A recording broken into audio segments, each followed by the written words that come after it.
Nous voilà le 2 janvier avec la nouvelle clé qui nous indique déjà beaucoup de l'énergie de cette année 2024. Normalement, d'ailleurs, cette clé, elle a démarré le 31 décembre et elle va continuer jusqu'au 5 janvier. Donc c'est une énergie qui est présente déjà, donc qui risque de se manifester, que ce soit dans ta vie, dans ton couple, ou de manière plus générale. Donc c'est toujours intéressant de, voilà, d'avoir conscience qu'est-ce qui est dans l'air pour pouvoir être plus en conscience et du coup ne pas se laisser juste dans une réaction instinctive, mais de faire preuve de plus, encore une fois, de conscience et de vigilance. Voilà, petit aparté. Euh, j'ai parlé dans ma dernière vidéo, donc qui présente l'énergie de la clé, enfin de l'année 2024. J'ai parlé de l'année 2024 comme une année héroïque. Et ce qui est très drôle, c'est que je n'avais pas lu en fait la clé de la semaine, mais on voit bien, on est complètement dedans, hein, puisque la clé 38, qui est la clé de la semaine, c'est le guerrier de lumière, avec l'ombre de la lutte, le don de persévérance et le sidi de l'honneur, avec le dilemme qui est l'habitude. Et elle fait partie, cette clé, du cercle de l'humanité, voilà, qui nous aide justement, qui est un des piliers pour devenir de meilleurs humains. C'est exactement ce que j'ai expliqué voilà, dans ma vidéo sur l'année 2024. Donc, je me dis, je suis dans le vrai et je suis trop contente que ça soit un élément qui vient confirmer en fait mon ressenti et mon analyse en fait de l'année qui se prépare. Alors, je vais prendre mes petites notes pour être sûre de ne rien oublier. L'énergie de alors, il faut bien comprendre que chaque clé génétique est un archétype, une énergie que l'on a tous plus ou moins à l'intérieur de soi. Et si tu as la clé 38 ou 39, puisqu'elles sont en correspondance dans ton profil, alors je t'invite à être encore plus vigilante. Mais puisque c'est la clé de la semaine, elle risque de concerner plus ou moins tout le monde. Donc voilà, c'est ça qui est intéressant. L'idée, c'est vraiment d'avoir conscience que nous portons à l'intérieur de nous, dans notre code génétique, dans notre ADN, nous avons des ombres. Je pense que ça sert à rien de se dire que nous sommes parfaits, que nous sommes des êtres de lumière, sans avoir la conscience qu'à l'intérieur de nous vibrent aussi des énergies de l'ombre. Plus nous avons conscience, au contraire, en fait, de ces énergies qui peuvent nous manipuler, plus nous devenons conscients et nous devenons, du coup, des êtres de lumière. Mais voilà, de mon point de vue, voilà, soyons conscients d'être à la fois des êtres de lumière, mais des êtres de lumière en devenir. Voilà, que nous avons, comme le dit très bien Annick de Souzenel, des inaccomplis. Nous sommes des animaux. Voilà, soyons clairs. Nous avons des fonctionnements d'abord animaux. Nous sommes des animaux instinctifs, réactifs. Et cette clé 38 nous le rappelle encore une fois. Cette énergie primaire, instinctive, qui s'exprime par l'agressivité lorsque l'humain se sent menacé. Nous fonctionnons tous comme ça, pour défendre des idées, pour défendre des idéaux, pour protéger nos enfants. Nous avons tous, d'une manière réactive, agressive, plus ou moins passif-agressif, mais et c'est pas forcément par une violence physique, mais et ça c'est vraiment hyper intéressant puisque la clé partenaire de cette clé 38, c'est la clé 39 qui parle de la provocation, qui est de l'ombre de la provocation, le don de dynamisme et le sidi de la libération. Et cette clé-là, donc qui est partenaire, elle nous montre en fait que ce qui nous active en fait très fréquemment et moins en fait ce que l'on dit que le ton. que l'on dit. Et ça, moi, je sais que je suis mais très sensible. Il y a des fois le nombre de personnes vers qui j'ai vraiment réagi de manière très forte et on me dit en face, mais j'ai rien dit de mal. Non, mais le ton, en fait, est tellement arrogant et vas-y, va jouer, va te calmer, ce genre de choses. Bah oui, le ton, en fait, c'est ça qui active, en fait, qui va appeler la peur, la peur appelle la peur, la colère active la colère, et le dynamisme appelle le dynamisme. Et c'est ça, en fait, que l'on va devoir apprendre aussi à transformer. Donc du coup, nous avons tous en fait ce type de fonctionnement-là. Nous avons tous une louve, un loup à l'intérieur de nous qui a besoin qui lutte en fait pour se protéger, et puis pour protéger les siens, encore une fois. Donc, on se sent régulièrement menacé, même les êtres qui se prétendent un peu détachés, je pense qu'en réalité, voilà, ils sont aussi dans cette réaction. Donc, à basse fréquence, on se bat on est tout le temps dans cette lutte contre soi, contre les autres, contre la vie, encore une fois, de manière plus ou moins consciente. Et la raison, en fait, de cette lutte, c'est que en réalité, eh bien, on n'a pas encore trouvé vraiment notre but existentiel. Et cet objectif intérieur qui nous amène à une espèce d'errance, en fait, qui est aussi un fonctionnement de l'ombre. Donc au niveau du couple, par exemple, mais je dirais même au niveau de l'individu, quand on n'est pas heureux, bah alors, parfois, on a un peu, une habitude, justement, puisque c'est les dilemmes, l'habitude d'utiliser, en fait, le conflit pour avoir ce sentiment, justement, d'exister. C'est une énergie, le conflit voilà, est aussi une manière détournée, encore une fois négative, hein, mais que l'enfant peut avoir trouvé comme moyen en fait d'exister. L'enfant par nature a un côté rebelle dans certains moments de sa vie, à 3 ans, ensuite au moment de l'adolescence.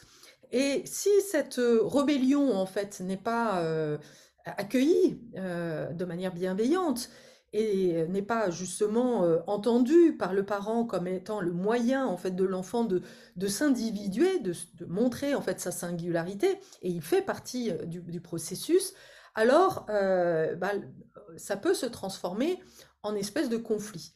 Un enfant aussi qui veut être gentil, cherche à être gentil, mais ne reçoit que de l'indifférence, eh bien peut transformer en fait cette gentillesse en rébellion ou en colère ou en ce genre de choses, parce que au moins là, il reçoit une réponse, même si elle est négative, eh bien il y a un feedback.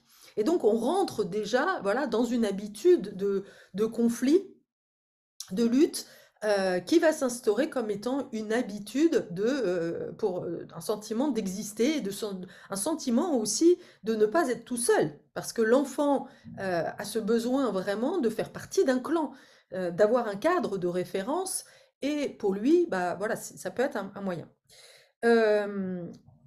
Et donc au niveau du couple, on peut retrouver aussi ces schémas-là. C'est-à-dire, si dans un couple, l'un des deux, ou les deux même, n'ont pas vraiment de but dans la vie, alors bah, on va quelque part essayer d'alimenter un petit peu notre quotidien avec des combats, avec des luttes de pouvoir aussi, hein, finalement, parce que bah, comme ça, on se sent un peu vivant en fait, hein. Je connais très bien ça puisque j'ai passé 20 ans dans un couple où j'étais en perpétuel combat, en perpétuelle lutte, en perpétuel conflit. Et puis le pire, c'est que j'avais ce sentiment que c'était normal. Et c'est ça le problème en fait de cette clé 38, c'est l'habitude. Parce que, encore une fois, bah, lutter et avoir des conflits, il y a du bon. C'est important de se confronter de temps en temps, mais quand ça devient une habitude, bah, c'est là où ça commence à devenir un problème et que ça cache, en fait, eh bien, un manque de but intérieur. on va s'accrocher aux choses, et plus on s'accroche aux choses, plus on crée de la résistance. Au niveau collectif, cette ombre se manifeste aussi dans l'addiction humaine de combat et à la violence. Elle manque de perspective quand on est justement dans ce conflit perpétuel et dans cette réaction en fait de la violence. Parfois même, on va utiliser la violence contre la violence, et c'est là où en fait, et même si on prétend être un peu dans la non-violence, on est quand même dans la manifestation de quelque chose. Et finalement, en fait, on se rend compte que beaucoup de guerres ont été en fait finalement menées sur la base personnelle de la réaction agressive d'un individu puissant, dominant envers une autre personne ou un groupe. L'exemple évidemment qui me vient spontanément, c'est la haine d'Hitler envers les Juifs, voilà, qui prétendait, en éradiquant tous les Juifs, créer une race supérieure. Enfin, je ne vois pas le rapport. Comment le fait de... Voilà, enfin bref, c'est vraiment... c'est un manque justement, là, on voit bien le manque de perspective. Et d'ailleurs, ce que dit Richard Rudd, c'est que la 38e ombre, justement, son problème, c'est qu'elle ne réfléchit pas. Elle est compulsive et elle ne réfléchit pas aux conséquences, en fait, de ses actions. C'est dans les familles, les parents qui vont justement se mettre en colère contre l'enfant, finalement utiliser la force sur des enfants qui sont innocents, qui sont complètement impuissants, plutôt que d'aller exprimer leur colère et leur insatisfaction à un patron face auquel justement, là, il n'y a plus personne en fait. Et donc là, on voit bien qu'il y a d'innombrables innocents qui ont été massacrés euh, à cause finalement de cette 38e ombre qui ne s'interroge pas sur la justesse de son action. Donc on a dans les manifestations en fait de cette ombre, d'un côté la nature refoulée qui est le côté défaitiste, parce que l'attitude défaitiste est l'une aussi des polarités de cet archétype. Elle résulte de l'effondrement de l'énergie contenue dans cette clé génétique. Une énorme quantité de tension s'accumule dans le corps des personnes qui ont ce genre de nature. Cette tension provient de leur incapacité à mettre leur immense force vitale au service d'un but plus élevé. C'est d'ailleurs très souvent les personnes qui ont vécu, qui ont souffert en fait d'agressivité et qui sont aussi, par exemple, qui sont complètement envahies par une peur tellement forte en fait et une non-confiance dans la vie, dans eux-mêmes, dans la vie, que finalement ils préfèrent ne rien faire et que voilà, ils sont dans cette attitude des défaitistes parce que finalement ce sont des peurs. Ce sont des personnes qui ont abdiqué au plus profond d'elles-mêmes, elles n'ont plus en fait d'enthousiasme. Une dépression profonde en est évidemment la manifestation extrême. Au lieu de projeter leur souffrance vers l'extérieur, elles ont tendance à se blâmer intérieurement, ce qui refoule l'énergie encore plus profondément dans leur corps. Malheureusement, aucune influence extérieure ne peut tirer quelqu'un d'un tel état d'enfermement. Il lui faut une motivation intérieure colossale pour se libérer de ses propres démons. Mais dès que la personne trouve une cause qui mérite d'être défendue, toute son énergie latente est soudainement libérée et la tension corporelle disparaît. Et donc là, on est aussi complètement en lien avec la lettre 8, donc que j'évoquais justement, qui reflète l'année 2024, puisque dans l'étape en fait de la lettre 8, le personnage, le voyageur, se retrouve face à un mur. Et il se demande, il ne voit pas comment dépasser le mur. Et finalement, c'est en allant chercher voilà, sa motivation profonde, son but supérieur, que tout d'un coup, eh bien, le mur qui paraissait réel, eh bien, s'effondre en fait. Et bien dans la vie, c'est pareil. Moi, je l'ai vécu. C'est à partir du moment où j'ai choisi en fait d'accompagner les gens, de permettre aux gens de sortir d'un cadre qui ne leur correspond plus et d'aller révéler leur soi supérieur et de justement de donner toute leur énergie au service d'une cause qui vibre en eux. que bah, du coup, je suis sortie d'un état un peu dépressif, morne, où je tournais en rond, en fait. La nature réactive, c'est l'agressivité, on l'a vu, alors que la nature refoulée n'a pas le cran, en fait, de se battre. La nature réactive ne peut s'empêcher de le faire, mais elle finit toujours par se battre contre les mauvaises choses et les mauvaises personnes. La nature réactive concerne la projection. Les personnes projettent toute leur colère et toute leur agressivité sur autrui. C'est-à-dire qu'on est dans un état un peu paranoïaque, dans cette ombre-là, dans cette manifestation-là. Et bah, évidemment, on trouve toujours des occasions d'aller justement manifester cette colère qu'il y a à l'intérieur de soi. Mais finalement, se combattre sans raison, il n'y a pas de but vraiment. Elles sont constamment aux prises avec d'autres personnes afin d'évacuer la tension réprimée dans leur corps. Elles dépendent réellement du conflit pour se débarrasser de leur contraction intérieure. Évidemment, ces personnes n'entretiennent que de relations heureuses. Non, pardon. Évidemment, ces personnes n'entretiennent pas de relations heureuses et affectueuses. Elles peuvent être tyranniques et manipulatrices. En revanche, si elles réussissent à canaliser cette agressivité vers un objectif supérieur, alors elles cessent immédiatement d'être combatives et transforment leur ombre, qui devient le don de la persévérance. C'est une situation que j'ai vraiment vécue bah, après avoir été virée chez Visa dans les années 2015. Bah, j'ai vraiment, il y a eu cette ombre en moi de ce sentiment d'injustice. Vraiment, je projetais l'injustice partout. J'étais contre voilà, les grandes sociétés, les dirigeants. Je voyais toute l'injustice du monde et je n'avais de cesse, et là c'est le centre mental évidemment qui intervient beaucoup, hein, qui se nourrit justement de toutes les preuves que le monde est dangereux, que les gens sont, qu'on ne peut pas faire confiance à personne. Et voilà, ça fait que on exprime cette agressivité, cette peur finalement part de l'agressivité, mais ça sert à rien en fait. C'est, et un jour, j'ai eu la chance d'avoir une personne qui bah, a mis en évidence en fait ce fonctionnement-là et qui m'a dit, mais Carole, tu te rends compte, si tu mettais cette colère qui est à l'intérieur de toi au service en fait d'une cause justement qui soit juste pour toi, bah, tu vas vraiment déplacer des montagnes. Et là, toum, ça fait ch'ting chez moi.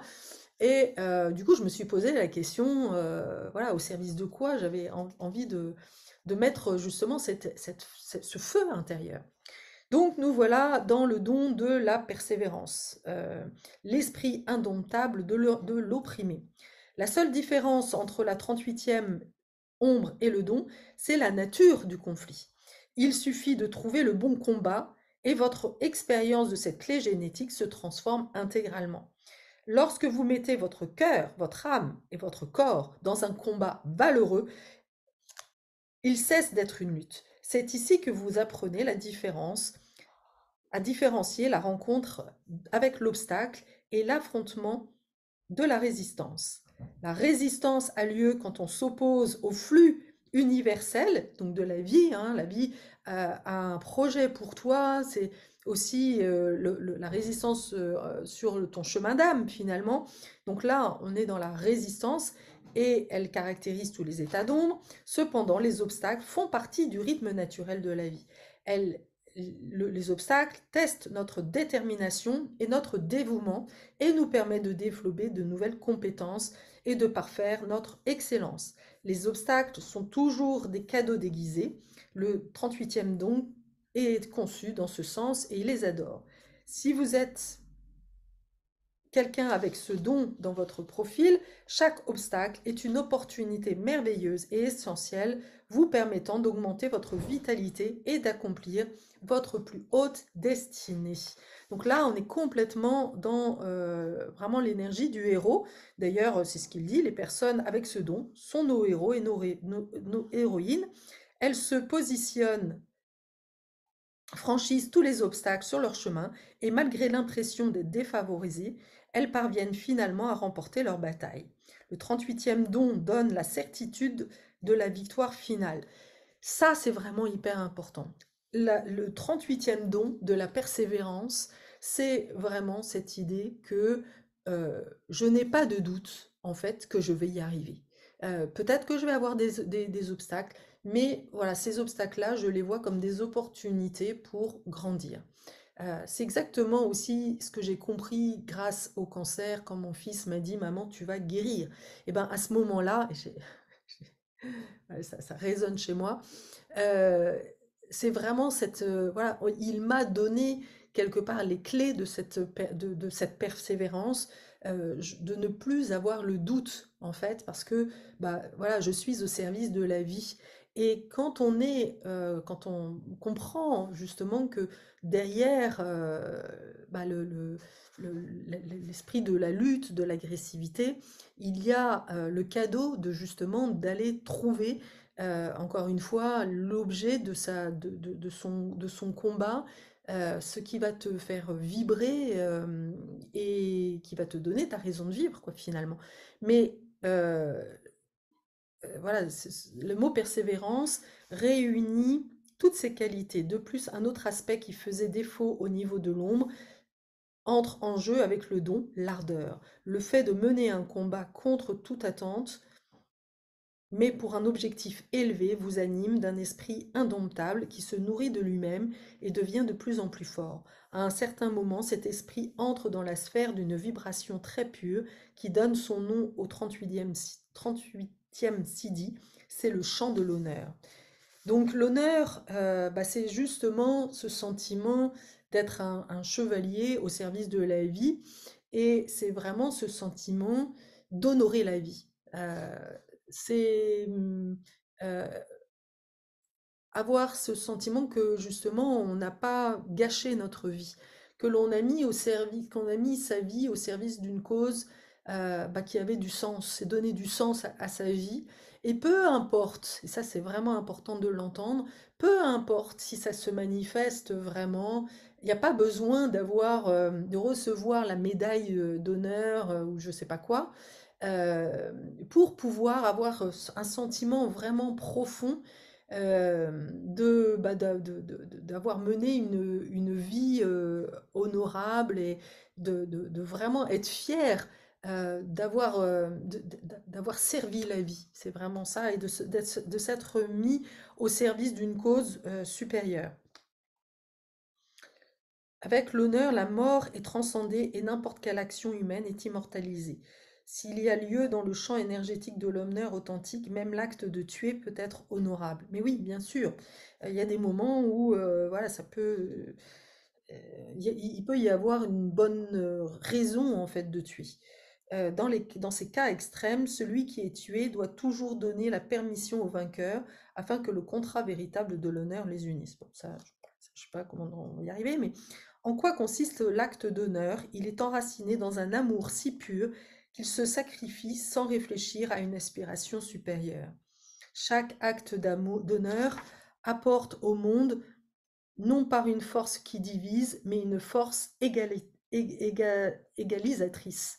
C'est par ce biais que vous pouvez discerner son authenticité. Il s'agit de l'honneur. S'il rassemble les gens dans un champ de haute fréquence, il porte toujours en lui la vibration de la miséricorde et de l'abandon. Beaucoup de faits épouvantables sont accomplis en son nom, mais ils ne sont honorables que s'ils sont emplis de clémence et qu'ils unissent toutes les personnes concernées. En ce sens, l'essence même de l'honneur est contenue dans l'expression d'honorer l'autre. Honorer quelqu'un signifie le considérer dans sa plus haute fréquence, quelle que soit sa fréquence actuelle. Ainsi, une personne honorable peut être soumise à toutes sortes de persécutions de la part de personnes sans honneur, mais il ou elle ne s'abaissera jamais à leur niveau. Au contraire, elle continuera à les honorer et à les tenir en très haute estime. Hmm. Je trouve ça intéressant en fait, de vraiment considérer que finalement l'énergie de l'honneur, c'est continuer à croire en l'humain. Et c'est vraiment aussi, c'est je crois, pour moi, il y a une personne qui incarne vraiment ça, c'est comment il s'appelle, Marshall Rosenberg, oui, de la communication non violente, qui a fait tout un travail avec, par exemple, les détenus, les personnes qui avaient tué ou qui, voilà, qui avaient commis des crimes.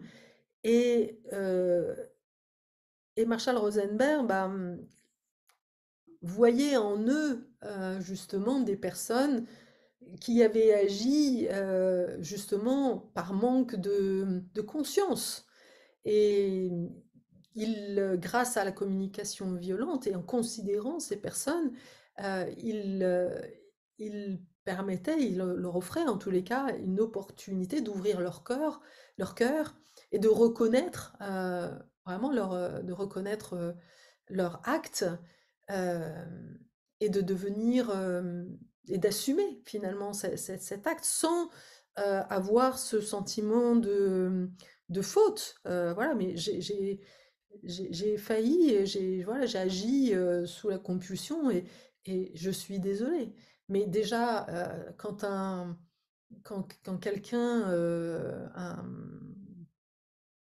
meurtrier, dit je suis désolé à la famille de la personne qui a été la victime, je pense que déjà ça change le monde. C'est comme ces femmes qui œuvrent pour la paix, les femmes israéliennes et palestiniennes qui œuvrent pour la paix, même si leurs enfants ont été tués sur le champ de bataille. Waouh, voilà, c'est ça pour moi, être dans l'honneur en fait. Euh, Chaque fois qu'un CD se révèle dans un être humain, son partenaire de programmation est activé simultanément. Avec le 38e CD, nous avons donc la manifestation du 39e CD de la libération. Il nous montre la vraie nature de l'honneur qui déclenche une réaction en chaîne, provoquant un flux dynamique d'énergie libératrice sur de nombreuses générations. Nous avons vu aussi qu'au niveau de l'ombre, la 38e clé est liée à la 28e clé génétique de notre génome qui nous aide à mieux comprendre l'interconnexion des thèmes de l'honneur et de l'immortalité, le 28e CD. Chaque acte d'honneur authentique est immortel. Les gens n'oublient jamais les vies réellement nobles. Alors que leurs récits sont relayés à travers les âges, l'énergie sidique de l'être originel continue à inspirer, à libérer les autres. Euh, et ce que dit aussi Richard Rudd, c'est que même s'il y a plein de gens, voilà, qui sont connus pour leurs actes honorables, moi j'ai en tête tout de suite Simone Veil qui a vraiment lutté bah, pour la liberté des femmes et aussi pour de meilleures conditions justement des personnes qui étaient incarcérées, parce qu'elle-même avait vécu justement cet enfermement et avait conscience de l'importance de, de, de- de conserver quand même l'intégrité des gens, de ne pas les considérer comme justement comme des animaux, de les parquer comme ça, c'était important pour elle. Et à la fois, il y en a tant d'autres qui ont des vies, qui ont donné leur vie pour des actes vraiment d'une grande importance, mais qui bah, sont complètement des inconnus. Et il faut comprendre qu'au niveau énergétique, c'est la même chose finalement. Peu importe la notoriété, l'importance, c'est vraiment bah, d'être en accord avec soi, d'être aligné avec son histoire. C'est ça qui est important en fait.